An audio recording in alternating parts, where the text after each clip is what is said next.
Hello बच्चों, चलिए प्रश्न को देखते हैं। प्रश्न है x और y के लिए हल कीजिए। समीकरण है 7x घटाव 2y बटा एक्स वाई बराबर 5 और 8x योग 7y बटा एक्स वाई बराबर 15।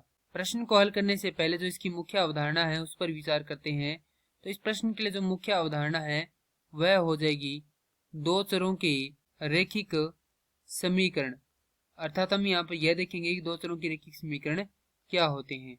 तो वे समीकरण जो ax योग by योग c बराबर 0 के रूप के हों, दो चरों के रैखिक समीकरण कहलाते हैं।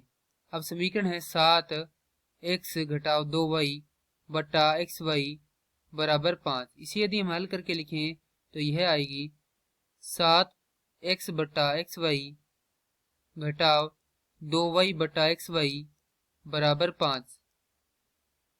तो यहाँ से x कट जाएगा और y से y कट जाएगा। समीकरण आ जाएगी 7 बटा वाई घटाव 2 बटा एक्स बराबर 5। इसे नाम देंगे समीकरण संख्या 1। अब दूसरी समीकरण है हमारे पास 8x योग 7y बटा एक्स वाई बराबर 15। इसे हल करके लिखते हैं इसी प्रकार। तो यहाँ पर हमारे पास समीकरण आएगी 8 बटा वाई योग 7 बटा एक्स बराबर 15। समीकरण संख्या यह आ गई 2। तो यहाँ से हम देख सकते हैं यहाँ पर है 1 बटा वाई और यहाँ पर भी क्या है 1 बटा वाई है। भले इनके जो ऊपर वाले गुणांक है वह क्या भिन्न है, परंतु हर में क्या है इनके यहाँ पर वाई है और यहाँ पर क्या है जो दूसरा चर है वह क्या है x है। तो यहाँ से मान सकते हैं 1 बटा वाई बराबर p और 1 बटा x बराबर q। तो समीकरण जो नई प्राप्त होगी वह में प्राप्त होगी 7p घटाव 2q बराबर 5। दूसरी समीकरण प्राप्त होगी 8p योग 7q बराबर 15। यह हमारे पास समीकरण आ गई a और इसे नाम देंगे समीकरण b। अब हमारे पास दो समीकरण हैं जिनमें क्या है दो चर है p व q। इनका मान निकालेंगे और फिर इन्हें हम यहाँ पर रख देंगे जहां से हमने इनको क्या माना है 1 बटा वाई बराबर p और 1 बटा x बराबर q। तो हमारे पास x y के मान आ जाएंगे और ये क्या करना है हमें इस प्रश्न में हल करना है।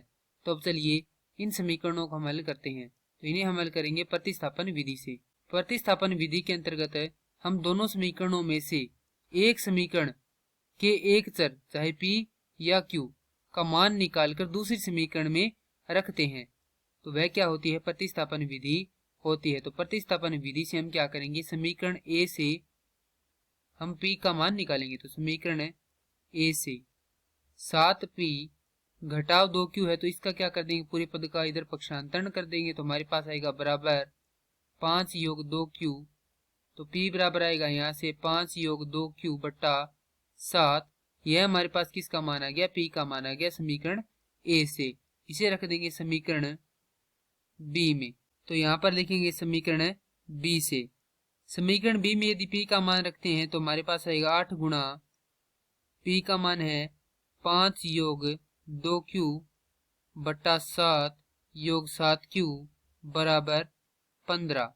तो यहाँ से 8 का अंदर गुणा कर देंगे तो हमारे पास आएगा 40 योग 16q योग 7 का लघुत्तम लेकर हल करेंगे तो प्राप्त होगा 49q बराबर 15 का क्या हो जाएगा माफ कीजिए 15 गुना हो जाएगा 7, क्योंकि यह कुछ इस रूप में होगा 40 योग 16q बटा 7 योग 7q बराबर 15। यह कुछ इस रूप में था। तो हमने यहाँ पर लघुत्तम लिया तो यहाँ पर कितना 1 है तो लघुत्तम सभी का कितना आ जाएगा 7 आ जाएगा। तो यहाँ पर 40 योग 16q है और यहाँ से 1 का भाग 7 में देंगे तो हमारे पास कितना आएगा 7। 7 का गुना यदि 7 से करेंगे 49q बराबर 15। अब इस 7 का क्या कर दिया इधर पक्षांतरित करके गुणा कर दिया तो यहाँ से क्या हो जाएगा ये हट जाएगा। तो यह हमारे पास कुछ इस प्रकार से प्राप्त हो जाएगा। यदि इसे आगे हल करते हैं तो हमारे पास आएगा 40 योग 65q बराबर 105। तो यहाँ से यदि इसे हल करते हैं तो हमारे पास आता है 65q बराबर 105 घटाव 40 अर्थात 65q बराबर 65। q का मान आ जाएगा यहाँ से 1। अब ये q का मान हम a या b दोनों समीकरणों में किसी में भी रखकर p का मान निकाल सकते हैं। तो इससे अच्छा हम क्या करेंगे यहाँ पर इसका मान रखेंगे तो p का मान आ जाएगा। तो P बराबर 5 योग 2 गुणा Q अर्थात केवल 2 आएगा, क्योंकि Q का मान कितना 1 है, तो 2 गुणा 1 कितना होता है 2 होता है, भाग 7। तो P बराबर यहाँ से आ जाएगा 7/7 अर्थात 1। तो P का मान भी हमारे पास कितना है 1 है, और Q का मान भी है 1। अब इन्हें क्या करेंगे, हम यहाँ पर रख देंगे। तो यहाँ पर रखेंगे तो P बराबर है हमारे पास 1/y अर्थात 1/y बराबर हमारे पास 1 है, तो y का मान आ जाएगा यहाँ से 1। अब हम रखेंगे Q बराबर 1 अर्थात 1/x बराबर 1, तो x का मान भी कितना आ जाएगा 1। और यही क्या करना था, हमें प्रश्न में ज्ञात करना था। तो सबसे पहले हमने यहाँ से इसको हल किया, उसके बाद इसे हल किया, फिर हमने यहाँ पर P व Q के मान निकाले हैं और यहाँ से क्या आ गए x व y के मान आ गए। मैं आशा करता हूँ कि यह प्रश्न आपको समझ में आया होगा। धन्यवाद।